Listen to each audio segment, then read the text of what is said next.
Bismillahirrahmanirrahim. Assalamualaikum warahmatullahi wabarakatuh. Jumpa lagi dengan saya S Channel. Ada beberapa pertanyaan yang masuk ya, masalah bunyi di suara piston kemelitik, padahal katanya oli lancar, kemudian pemasangan juga pas, tapi ada suara bunyi kemelitik. Ya, kenali dulu gejala-gejalanya. Kalau suara kemelitik itu ada berbagai macam ya bro, berbagai macam masalah. Bisa di rantai keteng, bisa di bantalan rantai keteng. Setelah dibongkar, benar piston ngegores lagi katanya, piston ngegores lagi.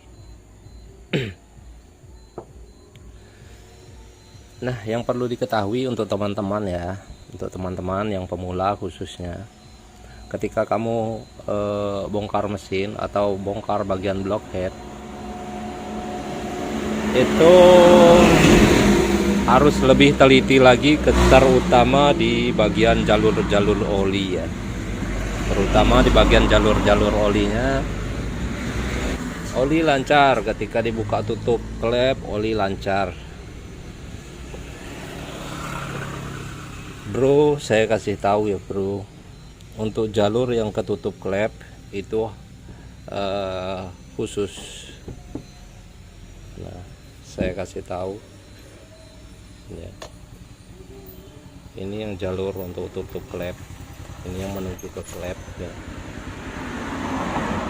Ntar di sini ada beberapa jalur oli ya, beberapa jalur oli, satu yang menuju ke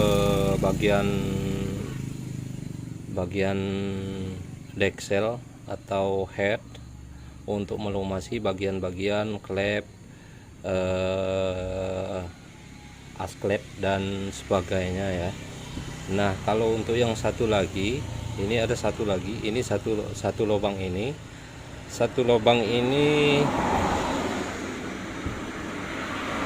untuk mengopor ke bagian blok atau piston. Ini ada lubangnya kecil, coba saya zoom, bisa nggak? Nah, ini ada lubang kecil.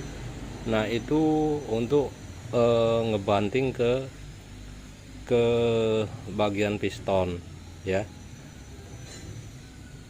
bukannya melalui lubang untuk yang ke bagian deksel bro ya. Nih ya, benar, untuk ke bagian deksel ketika dibuka tutup setelan klepnya dibuka, itu olinya lancar. Tapi kalau untuk yang ke bagian blok, bagian piston itu buntu ya, jatuhnya sama aja bro, dia akan tetap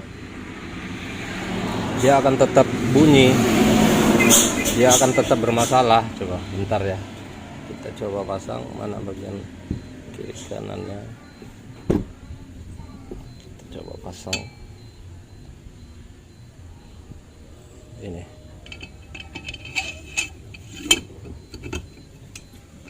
Nah itu, bentar, coba saya zoom ya.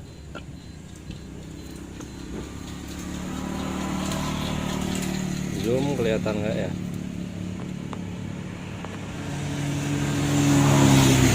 Ini tadi lubangnya ya, itu lubangnya. Ketika pompa oli itu berputar, ketika pompa oli ini berputar dengan kecepatan tertentu ya, dia itu lebih muncrat, lebih ngebanting olinya bro, lebih ngebanting menuju ke liner block. Sekarang kita coba kasih oli, apakah dia basah.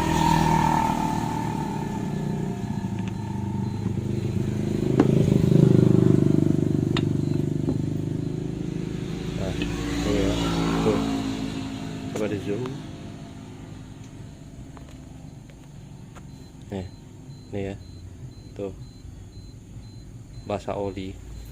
Itu cuman saya tetesin aja. Kalau dia menggunakan pompa oli perputaran mesin, maka dia akan muncrat, maka dia akan nembak ke bagian blok ya, dia akan nembak ke bagian blok.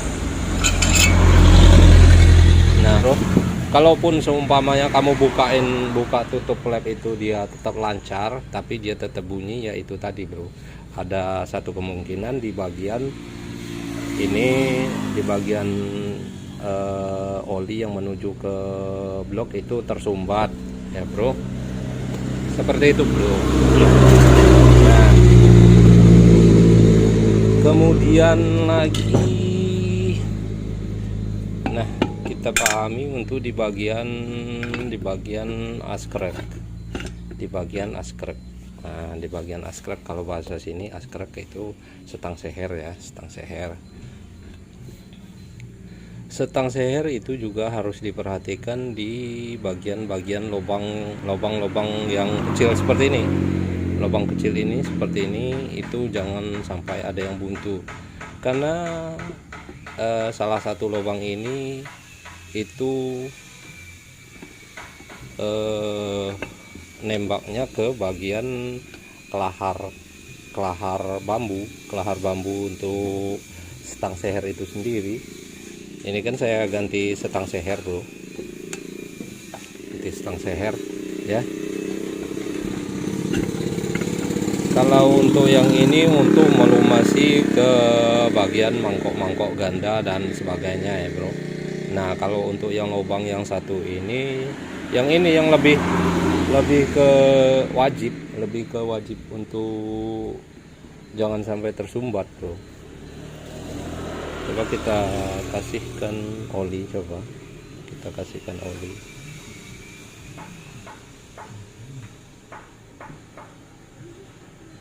Kita kasih oli, kita tembak angin ya, semoga kelihatan. Aduh,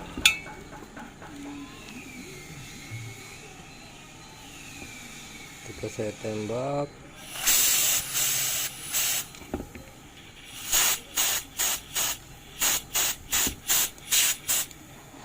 Bentar.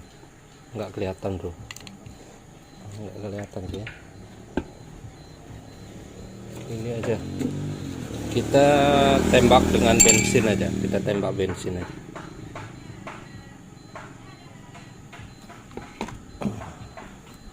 Kita tembak bensin, kemudian kita tutup, kita tembak dulu. Nah tuh kelihatan di bagian kelahar bambu askrek tuh. Tuh ya, kelihatan ya.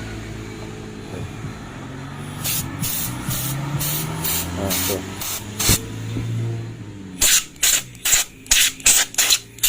Nah kalau dirasanya semua sudah aman, barulah kita langsung ke bagian perakitan ya bro.